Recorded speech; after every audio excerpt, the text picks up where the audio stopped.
hei tun lai chu yu tai kan bo ruakin Mizoram dung le wang alo ne nge maya pui mep khop maya YouTube lama apo yu tai kon rir mai en tur ome mati turania alo mom ka ti khop maya sang ni paruk yu tai kon tran kum velte le sang ni pasari MSc te pakhat nan ron ni chho nulama yu tai kon bo ruak ron len le berani katinga mani kumdanga chuan yu tai kon bo ruak hi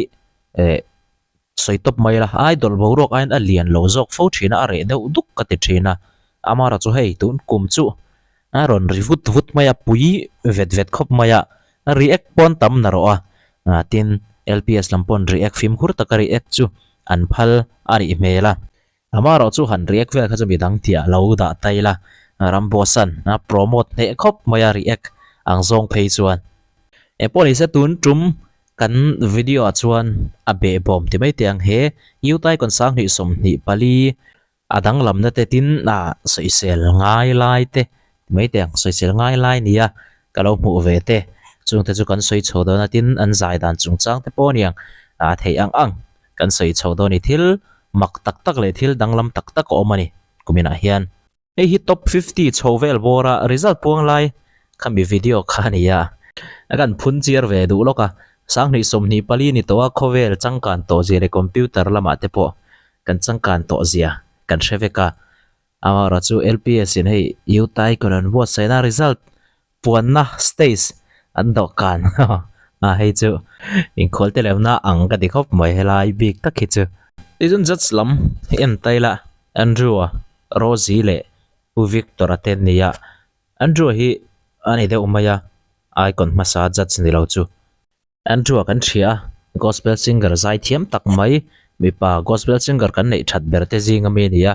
Rosie kan sheboka mai che zai thiam tak mai ni Mizoram a chuan ani ai zai thiam anom bi kher lovanga kan ti turte zinga me ni ti chuan pu Victora ani hi musician ania a bon khop maya a tuina line a hian ti chuan thil mak deuh mai pakhat awma hei alukhum hin lo en chiang vem ka shelowa ani zan lama inti siak na a comment live vel khan alukhum hi alo langa khi an en chiang taila midang te laka ka vui changa mo engemaw an ka laka an ti chang te hian kanu hian boya iti theilowa mi puika kan hup theilowa midang ka kan hup theilo nang man khang ka chu i siam thatanga iti thina ni chu thila chu zanina hian ka soidu in chiar thelo mai the ti hian ti line chiar thei dawin karinga ringlo te festival enge nunga ken logo enge moni da hi aron da chu chen lo wangin he di ba khian ka mu thei bik lowa Mizoram Christmas ti na in zia kani om zeril takane ni ringlo te festival Mizoram Christian aril rom lo ang pui hian kan lo zel din chu sakang ti chu lo om khop mai amaro chu hei ngai to na ti thui thei tura aron da ania ti chuan amalama alo khum to hi en lelok taila mai chama hlan thiang lim chop ape tam tam do san lon tam ti ania a thu hi then khata chan na view in karinga tin a he thu hi declare hoya ti ti te po hi kanila fia tho chu ngai karinga e mai chama hlan thiang lim chop ape tam tam do san lon tam kan hre thiamin karing mai chama chuan enge do kan hlan thiang lim thin kan sia poisa ni sum thiang lim lo hlan thiang lim chop sum thiang lim lo tinani ape tam tam lon tam kan poisa an kan tho chua dan le kan lak lu dan adikem mo dik lo emo ape nem te din chan naram ape nem ten ani nan le na hun tina ani enge soi chu kan riat kha kan soi zau chiam lawang ringlo te festival Mizoram Christmas ti ni chuan ei chu ngai to la chu ti thui viau in a riata ei ti nge he kan hun pui kan lo man thin ei ti nge kan kho sak phung sim aniang chu e hian soi tum tam takan ein karinga hemi mang hen ron tho chuak ani he ringlo te festival hian ringlo te kan ti heta Hindu le Muslim te ho hi ako chi karing chi lawan ni hi ako kani pon akok hemi lo hi ko tel view karing ako tam view karing Mizoram hi Christian ram kan nia Christmas kan hun pui ber po Christmas ani iswa pian champha kan lom na nia amara chu ringlo te festival ringlo te tluk zetin kan mang ti na nge nianga ringlo te ang main kan mang ti na nge ni ron ziak pui view ni hei hi kari nine min an chei lo riau maya han soi hot ve rim rim ka cha kani etiang entir nei tha engemo highlight tuma in chaina ron tilang hi Mizoram han kan nei tam vak lo in ka ria pu Victoran hei stage chalu tuk maya aron tikeu umaya lukuma ron print zeu zel maya ani na taka chon Christian chu kan nit Christian kan ite piang thar tu po hian in komila pathian hi chu kan lakai na thamang hi kan ti thei hluam hluam vek maya pathian thin thil dik lo po kan du lo deuh vek ani thil tha lo po kan du lo deuh vek kan soya kan politician ho ve kan dor ka ho hi kan chumi khami te hi kan ti deuh vek ani amaro chu kan khosak dan phung he tangoro kan ron lalet lo ko nge thil pakhat e bin state sa ka moni petrol pol dal min zor tu te arham bu fai be ka bu fai pa ngai da arham bu fai anga min leitir tu te gas bu kling lo le gas bu kling lo min leitir tu te an na tel chung lama 8 lakh manglo daru tu te maximum retail price ai to fe bung ro min leitir tu te sum do na thil dang danga min bum fau tu te silchar konga pin hleka an bung ro zor lai chiar to vak thin tu te vai ho emo kho chak la mi te emo an lo ni chuang reng reng lo Mizoram Australian kan veng te kan thenom te kan khwa te kan kaushan pui te kan uime pui te kan MNF Congress ZPM BJP te poniang ni pui te zuk ni hloma tin aron zia ka bi pakhat chuan chu chu di ringlo te festival dik tak ke mana kalo feel ve thei dan chu ringlo te festival thil dik lo hi an huang tau khopa heta pakhatin thil dik deuh hlek alo du a thil dik du in ti tak pakhat khan thil dang dik lo deuh hlek chu ngai jam thei tat khati ngang zel kan ni wang khan mangan thak tlat maya buai thak tlat maya chumi na khai khop na chu a he teng dan ang kher khera ti po ngai hreinem kan ti zong zong khai khop na hi a to pa chuan a in hlom khom a result aron chua chi chuan thil thalo tak maya ron chuak thin ani ho tenga kan ngai ronin tel khom kha ka ho kan ti theu umai kan an ti lui theu kha chuan ai ru pon thei chu ho tham em mai chung ko eng lo nan tia dik lo dek ole ka poisa lo la pon MRPI to pon ai chu kan lak na ni chu ti kha ti le pa chedon lu tuk kan ti khom diet diet na khan hei zong zong hi ron thlen kan tui lu tuk do ne u Victor kan lo me lo ning lo ula thil pakhat sai le ze le lo kadua YouTube lama lo here tu te chibai big takin kan buk du chewa member in lo ni nakha kan ngai lu chewa poisa join member ani thaya la subscribe lo te po in la join lo te po in join thaya chiti rwal chuan kha kan zalen nakap man swal lo turin kan in ngen du a du lai lo kata lo uploada khatia ka copyright ani wangin film khur taka kan react don ani pon lo upload chong turin here tu te kan ngen du chewa di e ole tuna chuan hey LPS lam hian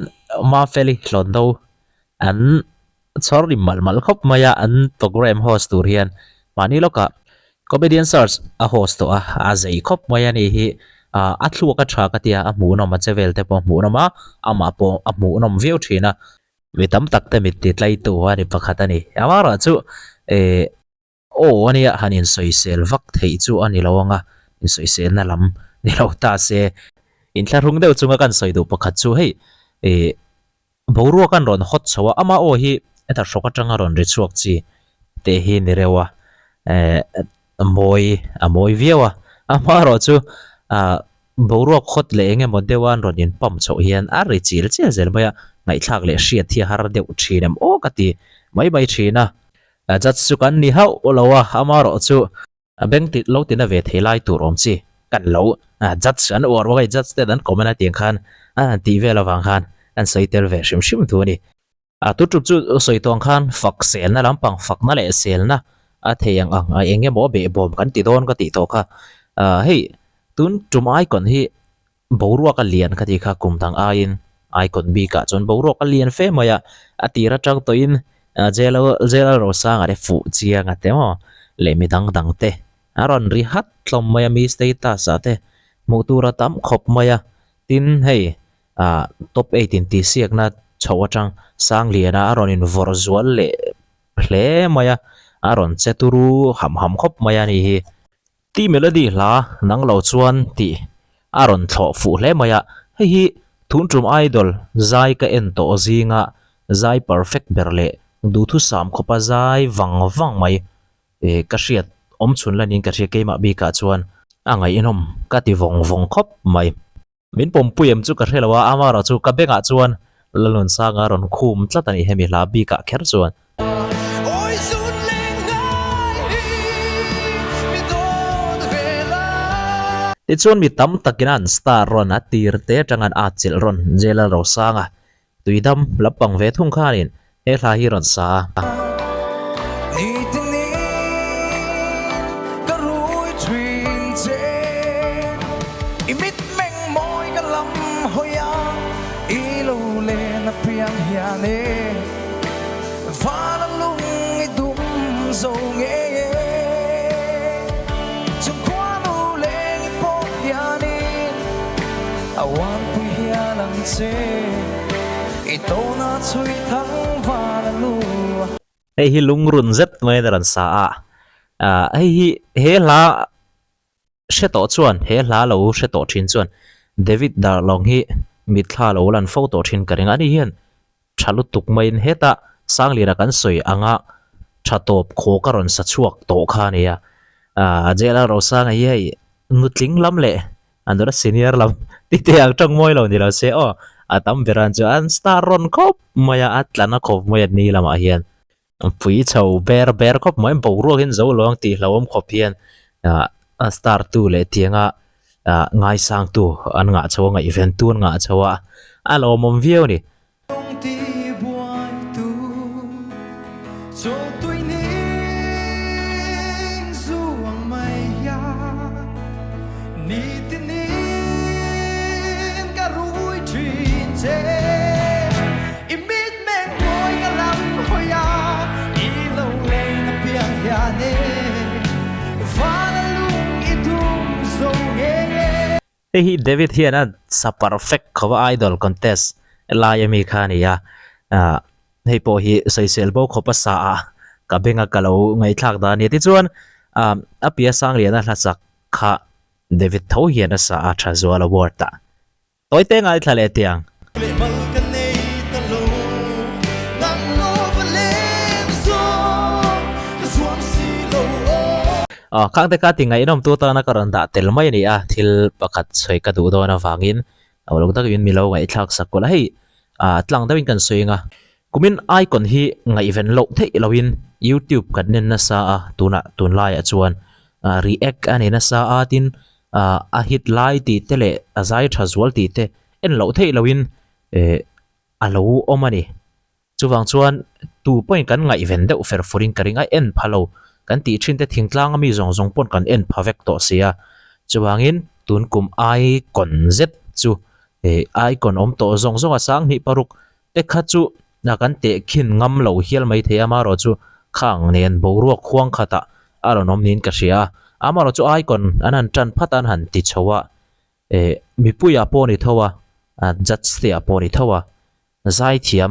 zai thiam top mai khang aya kan boi pui zo kha chu odang dai ti te o sial bik nei ti te o hi a sial reusin o hi dang dai deusin top 50 vela mani le khami chho vel bor phei ka jo odang lam o sial o trengil ngel tiang chi o sin tliang rel tiang chi te o tung it e tiang chi khatiang ang chi deuh lir khan ni mai khan ka ria odang da yo sial khatiang ang chi deuh lir than khom kha an ni hialin ka ria kema bi ka chon en ka tui lo phani heta sang lian ate David Darlong te idol ni ma se enga tingen zai ka ron da tel chan na ti chuan a khovel huwa phanen pon American Idol te tin AGT ti ten en taila khovelina zai thiam kan ti nge hi chu odang dai o sial o te hi heti hian hemi hla sakila nal ro lutu tiang chi te tun lai kan zai dan style a phezon rep ne nain kop ho phezon o ti deu i te tang chi hi min anal adang dai hle mai kan ti ni amaro chu min zai thiam tak khovelina ati tak hi chu otra zai thiam soiwak ngai na ka shelo zai thiam ani top mai ni o thopa ngai tak o control thatak tin a pitch te tin a beat engkim khatiang vong thei zai thiam tak mai heng hi ato pa khove le po an lo a Mizoram a po ni tho zai thiam kan han teng chi heti a chi hian lo ni le tho thin ani amara chu mi hring hian o kan neya chumia odang dai a odang lam bik nei theu kan nia originality nei theu a khami nei chuang lo mi zai anga wazai ringot kha chu a fu le chuang mi lawa hei hian tunlai kan zai dan style a hian thil thararon pochuakin ka ria a zai dan style lengemaw tleng ti te angan zai tleng an zai tleng atun soite po tam view in ka ria icon bi ka po khan zai dan danglam le engemaw danglam ang chi deuh hlir thlan khom ani deuh tho emo ti thei tur deuh tho khan ron oma hamaro chu hei top 10 ron thleng chawa han ron ti chhota a an zai thiam tak ten ron lang chho le tan ta amaro chu zep thu cheng lo tun top 10 chin a po han zai lai roi le han zai flat emo trum dik lo lutuk ang chi te hang kha ala om nual maya ke chu tiang hi ka be sei to lo ne hetia level a to chuan a chu wang chuan hei hi ron sei ngam kania zai thiam kan ni lawa musician kan ni lawa expert kan ni lawa amaro chu angai thatu tam ber beng mo chu tiang beng nei ve tho chu kan e wangin kan zai thiam thlan dana te kan zai thiam soi dana te hemi odang dai ti tleng bai te o engemaw bi kang chi te tunlaia zai treng ang chi emo meichia mi pa in heng ang chi ringot mai hi an han ti chho hian atopa mi hring tam berina zai thiam kan ti le em tho chu zai thiam zai chuak khok thei solfa nga zai mai thei ang chi kha ani deuh ber mai ang chu khang kha ngai san thar le na chang hi cheteng o dang dai lu do ka sial lu tuk ti ringota an ti chuan miril ru te kan ti nual mai ang ti te a hlo mani to pa mi na zai thiam kan ti le tho hi chu ka soyang kha rewa zai thiam tak hi ni top mai ni o sial o dang dai ti ve li chu a dai rei tak lo amaro chu zai thiam tak chon o dang lam na o dang dai na mi lo ang dewa zai na hin nei nge ni ole eng po ni sela icon boruak a muram chhozel kanen chhozel anga kan soi chhozel ang zai dan pa ngai zai chu tu man thiam man ti to lo in ti sek na po en dik tu te hian mo onal po ni se phua tu phu ang takan sak chuan a ho an ti antinan khovel hi bo ma se ti kha onal to pon sala a phua tu phu angai sak chuan thui sian ngai tla zo pe lo a phua tu phua lo da na ti kwal kha ni mai kho an ti la next I lut ma